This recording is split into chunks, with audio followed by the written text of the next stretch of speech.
Welcome. My name is Elizabeth Zipora Akol, and this is the Situation Corner. This is DTV for those that are just tuning in to all our social media platforms. The Situation Corner is a program that brings you the youthful perspective of current affairs and the youthful perspective of literally everything that happens in the world, and Uganda, particularly East Africa. So today in studio, we have two lovely gentlemen who are going to introduce themselves prior to the conversation that we are going to have, which is termed as the insecurities in Uganda that are affecting the young people. Welcome, gentlemen. Yeah, thank you, Liz. By name, I'm Namaka Jude Frederick, and by passion, I'm a human rights advocate attached with Foundation for Human Rights Initiative, Zambia, and a research associate with Waxo District Human Rights. So that is the human rights passion within me. But again, I'm a leader and a youth leader, so I'm just blessed to be part of the youth platform. I've served as a youth leader in various platforms, forgetting of the previous journey. Yeah, currently I'm the youth secretary. The legal secretary, JMA Youth League, that is Justice Forum. So I believe I'm in capacity to discuss and disseminate some information regarding the insecurities surrounding the youth within Uganda. Thank you very much. Welcome. Yes. Yeah. Thank you. It's a pleasure to meet such a very big gentleman. I thank our viewers there. Thank you, the host. Thank you, Faraja TV. I'm Ibrahim Latif Manzil, and I am the Youth Labor Secretary of district of Luwero, the great district of Luwero, known to very many of you. I'm also a businessman, definitely, and a national resistance movement party member. Thank you very much. Glad to have you both on the show. Labor, wow. We're having insecurities when it comes to unemployment. Human rights, yes. Thank you very much. So as I earlier on mentioned, we are going to talk about the insecurities in Uganda that are affecting the youth. But in this particular format, let's concentrate on COVID-19. Since last year, that is 2020 March, when our president enforced a lockdown on us because of the COVID-19, the youth have since then been scattered, not settled at all, having so very many insecurities among them, starting with unemployment. As a human rights advocate, what do you have to say about it? Yeah, thank you very much once again. You know, it is not only that we are facing this in COVID. The issue of unemployment, it has gone, perhaps, if I can call it, without notice by the government. Yeah, we have seen various projects being implemented by the government, but you will see that they're not yielding to the last person on ground. I can give an example. Again, it was still within the COVID time of the first lockdown, or even when His Excellency was easing the measures on COVID-19. He came up and perhaps say that skills, he has that entrepreneurship skills. Skilling the girl child. Skilling the girl child, among others. That is going to rechannel the funding to what we can call the parish model. Okay. Now, what was the main reasons to the failure of the dissemination or the distribution of that particular money in the first project? That shows that unemployment within the COVID era, it is not new. Rather, we are just destined to we as youths, we are just destined to take it on. That yes, perhaps the government is not perhaps willing to fight the unemployment totally. Another example, one of the quotations of His Excellency Tibuhabura came up and said that as one of the ways of fighting corruption is to employ the children of the rich. Yes. So when you employ the children of the rich, then with the youth who are coming from the middle class or even from the soft families, like the vulnerable families, I dislike using the word poor, but the vulnerable families, many that we have no jobs in the government. Is it fighting unemployment or promoting unemployment. Remember, Probably we are as amidst COVID-19. Probably as Secretary of Labor, Definitely. Youth Secretary of Labor has to answer that point. Has to And I answer that believe he question has for no us. answer. Please. You can't believe that I have an answer until I mention the answer. Prove me Okay, wrong. please. It is true that the government has come out with a number of programs to alleviate poverty, and you have done me a very And to good- fight Yeah, unemployment to fight among the youth. unemployment. And it's very good that we are discussing insecurity and not necessarily looking at how many guns move and how many people are shot and what. True. Insecurity is broader in terms of health and employment. And the guns affect the jobs being given out. Yeah. That's just by the way, we can come to that later. But about the presidential initiative in COVID, we have had the EMIOGA, we have had the presidential initiative in skilling the girl child, and that one you can't say it is a failure. Definitely, as government, government may have had some shortcomings here and there. But we can look at the faith at which such projects are brought into existence. The presidential initiative in skilling the girl child aimed at alleviating, supporting girls between the age of 16 to 20, and definitely taking them through hairdressing courses, confectionery and bakery, which has been a success. If you go around the ghettos in Chibuli. Okay, if it has been, I believe it has been a success Yes, because it I have has. seen it firsthand. Yes. However, what happens to the boy child if it's just No, to the yes, it's girl the boy child? child. And also, Yes. what happens to the young people that have gone through education? Because we have a number of graduates that Yes. keep Sure. walking around with envelopes looking for jobs. So, how come that group of people is left? Are not catered for. Yeah, that is very true, and unemployment is not unique to Uganda as a country. Thank you. Yes, it is wide. Yeah. Even in the so-called HDCs, the US and the rest, there have been unemployment issues during COVID. But for the young boy children, or for the male, we have what we call the YLP, among others, the Youth Livelihood Program, which takes into consideration youth of around either 17 years to 24. And you realize that since yes, please. Yes, brother, on the 24th, you see, this government can make things interesting. The host has asked the issue of the graduates. Yes, please. And as per the education system of we Ugandans, Yes. by the time you graduate, Yes, please. you're almost 24, 25. That's very true. The Youth Livelihood Program Yes, is kept mainly for those ranging from 17 to 24. To 24. Usually, mainly. Yeah. So the issue or the question is, I, Derek, who is a graduate, perhaps in law, how am I going to be catered for? Because I've looked for jobs all over Uganda and I've failed. Okay, that is very true, and it is quite important to note that there are very many unemployed, educated people. Thank you. But now the government has taken that into consideration.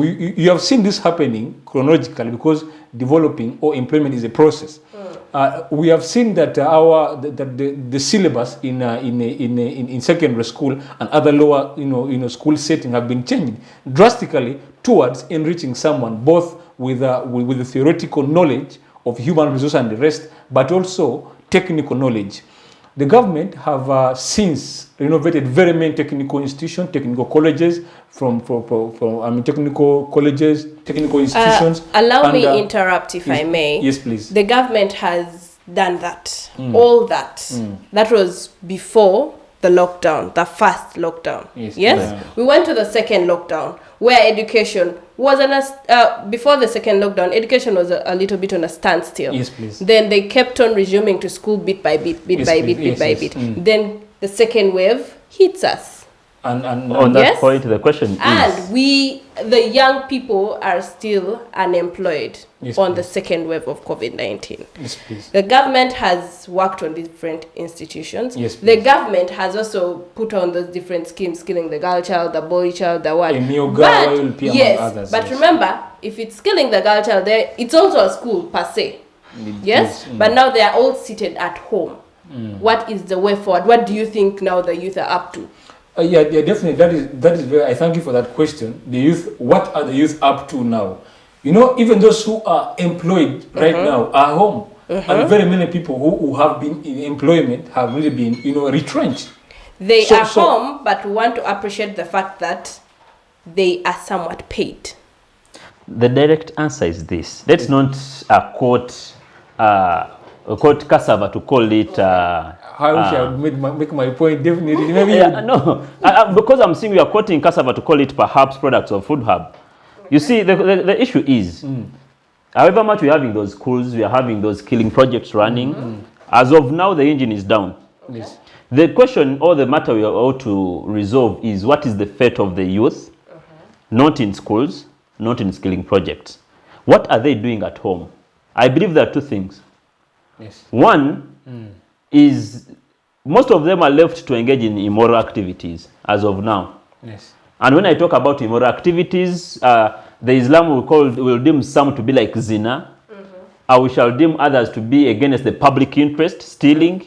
Because the truth is, they're having nothing to do. Yeah. You find a girl child, senior 6 leaver, Form 4 student, let me come surrounding around the streets to be vibed. Yes. So I doubt the government has not put in play. You can prove your point. It is very wrong. I want to inform my human rights activists to understand the context of a lockdown and why we go on to lockdown. You cannot tell me that what is someone doing is someone, because even those who are at work are already home, advised to sit home. But on that note, I'd like to let you know, to inform you that this the fact that we are all at home is insecure to the young people. Per se, as a senior 6 leaver, or let's say the youth in general, I'm looking out for what I want to eat. How am I going to get it? I'm not on forced leave due to the lockdown. But how am I going to feed myself? And you're seeing we are waiting. Walking on streets. We are greatly waiting for relief funds, but we are not sure we would get them. So what is the way forward for the youth, for the unemployed youth today in this second wave of the lockdown? Yeah, definitely. That one drives me back to what are the preparation, what are the post-COVID preparation, and what is government planning to do after the COVID? Post-COVID. And preferably, post-lockdown. Who will reach there? No, I'm not. I've said post-lockdown. Yeah. Post. Yeah, post-lockdown. Definitely, Post. COVID may be here for some good time. And which guarantee are you giving me that I will reach the post-lockdown minus food? Definitely by because government has a program. Government has the relief. The program. Nabanja relief program. Yes, it is there. You can look at it in any perspective, but it is there, and people are going to receive facilitation for this period. So after lockdown, there are so many programs. You look at the national budget. It is directed towards youth alleviation from poverty and other programs. Speaking of the budget, I believe we, if I'm not mistaken, we saw a concept of COVID funds also inflicted in the budget. Yes, please. But either way, let's come back after this short commercial break.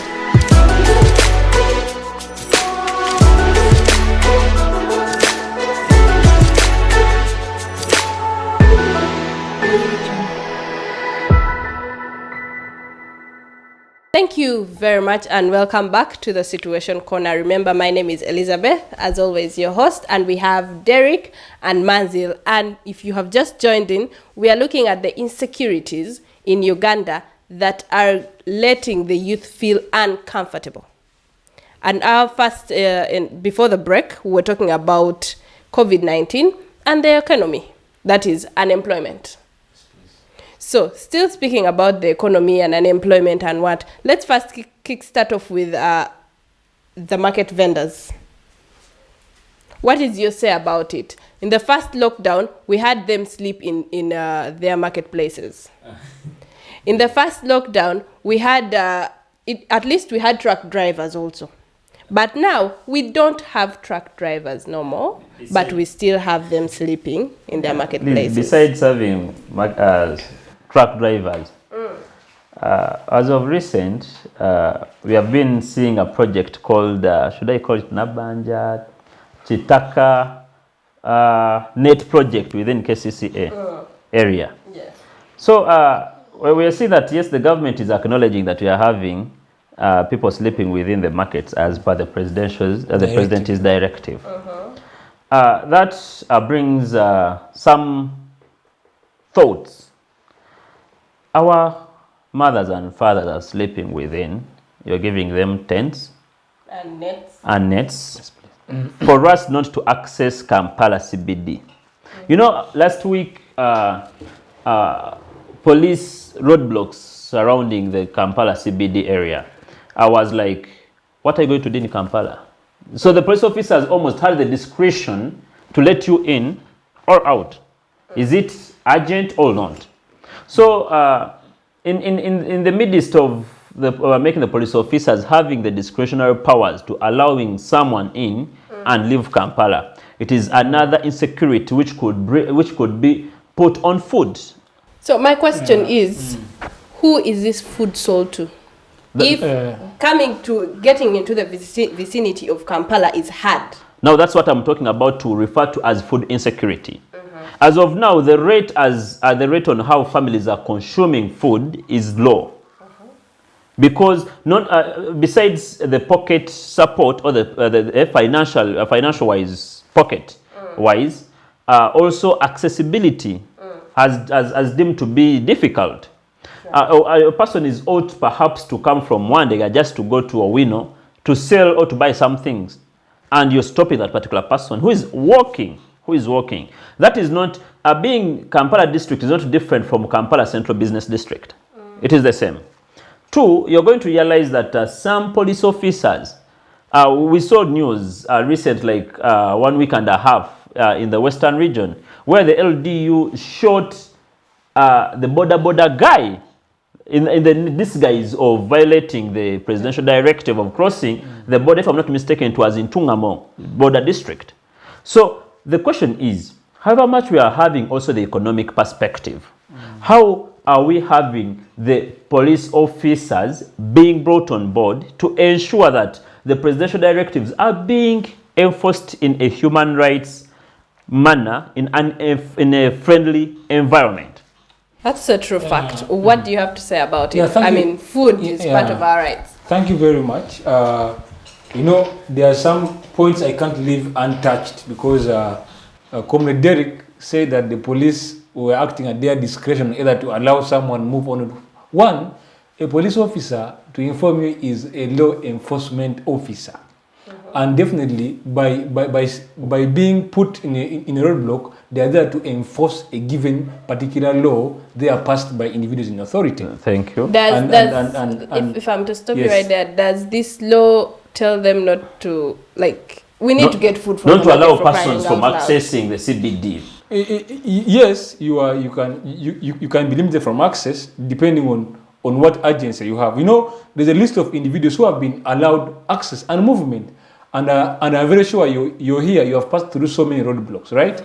And someone who is genuinely going to procure something, because we have seen people masquerading as in they're going to do something else, but after crossing over a given roadblock, they engage into something else. So it is right that the police should be more cognizant of that particular issue and tighten the restriction. Though we equally acknowledge that there should be far much more consideration than what is in place, definitely. Okay, so in the very, very first lockdown, we had everything on a down low, yeah? Yes. We had the very market vendors sleeping in markets, but we did not have something called the inter-district travel ban. Yeah, the inter-district travel ban was purely to limit the spread of COVID. we are very sure that the figures right now show Kampala having the biggest number of infections per day, more than 2 to 3,000. So definitely, if you allow people from Kampala to access Ntungamo, to access Mbarara on daily basis, the government has no capacity, definitely, to Is the government having capacity as of now to handle those persons within ICU? Definitely, no, the capacity can definitely be low.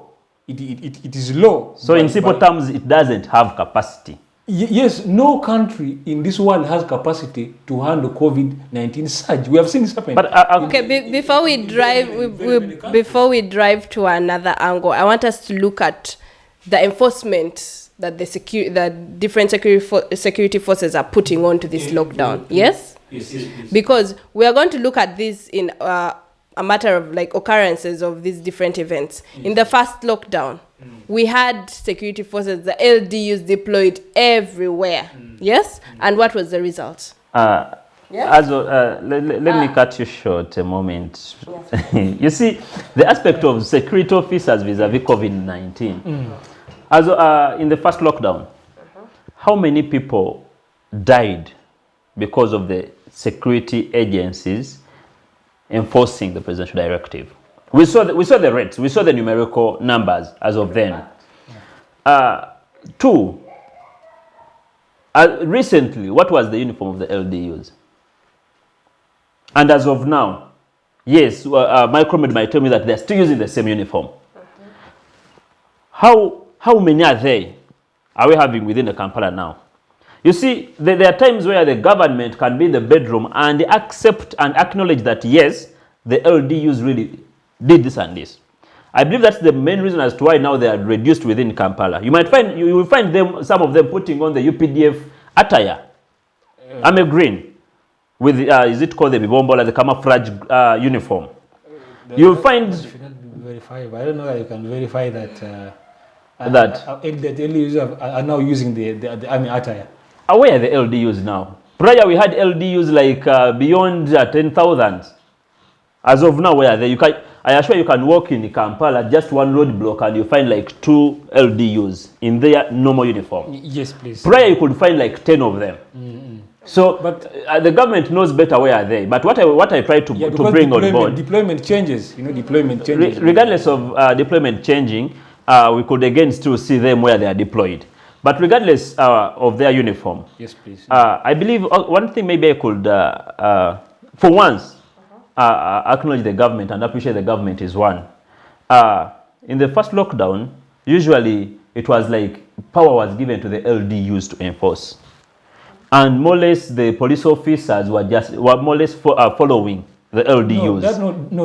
That is not true, because the LDU is a section of is an auxiliary section of the forces, and of the army. And whenever you find an LDU group of 5 or 10, there is always a commander who's either a police officer in charge of the place or an army officer attached to them. So you can't tell me that the army. In this argument that we are having, I'd like us to appreciate the fact that the security forces, be it in the first wave or in the second wave, have abused their authority. That was in a way that the young people are still scared. That was my point as to why I said that for once let me appreciate the government. That in the first lockdown, we saw a various caliber of people enforcing the regulations. Yes. In the second lockdown, at least we could see the real police officers enforcing enforcing the regulations. At least for that, for once, the government has let the rightful body to enforce. But again, in the enforcing, a moment, just 1 second. Okay, please, let him defend. Yeah, that is not true for you to mention and say the rightful people. Insecurity, for us who are used to reading out about security, the security forces work in collaboration. So if there is an order in place and the police needs some assistance from either the military or maybe other agencies like prisons, they are called for. So it's not unique that it is police who are definitely supposed to. You see, in your caliber, you say security agencies can work together. Yes, please. As per the law, we know that UPDF is mandated to protect the borders. And police is mandated to preserve law and order internally. So me saying rightful persons, those are the police persons as per the law.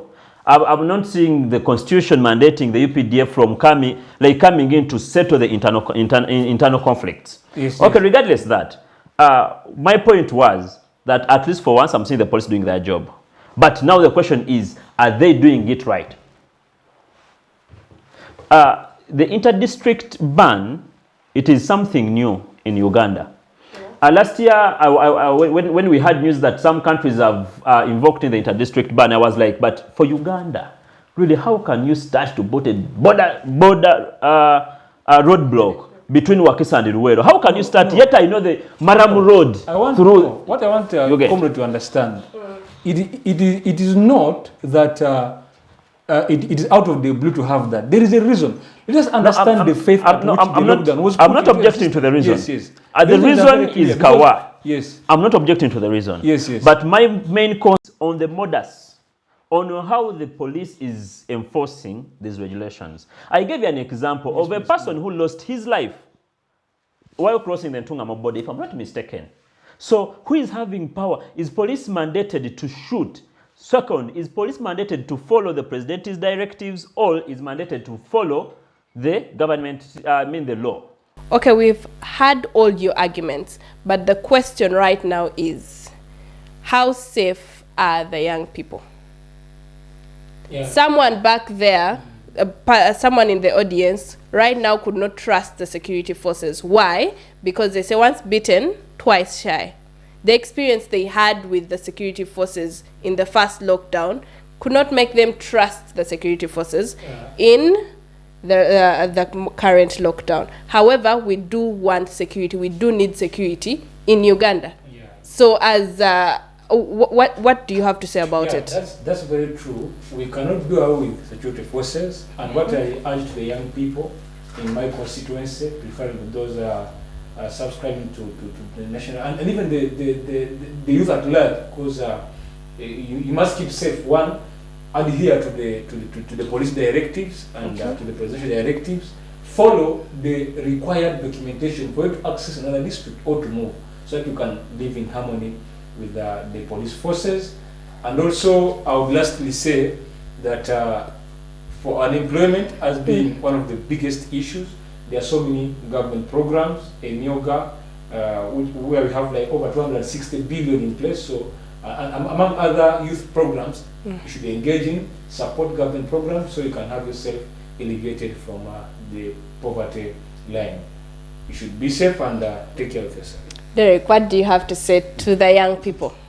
Yeah, nice the question. Aspect of security and unemployment. Yeah, nice question. But allow me just before saying that, what we should do on the aspect of the youth. Yes. I wish to just give you an example. As I was reading early morning, the Kenyan government, the Kenyan court today passed a judgment compensating a person who was forced, a husband who was forced to spend a night next to the wife's casket under the name of enforcing COVID-19 regulations. And is given 1.5 million Kenyan shillings. That is around 60 million Ugandan shillings. Why am I giving that example? Are we capable of doing it? The same can come to Uganda, and we are capable. Oh, wow.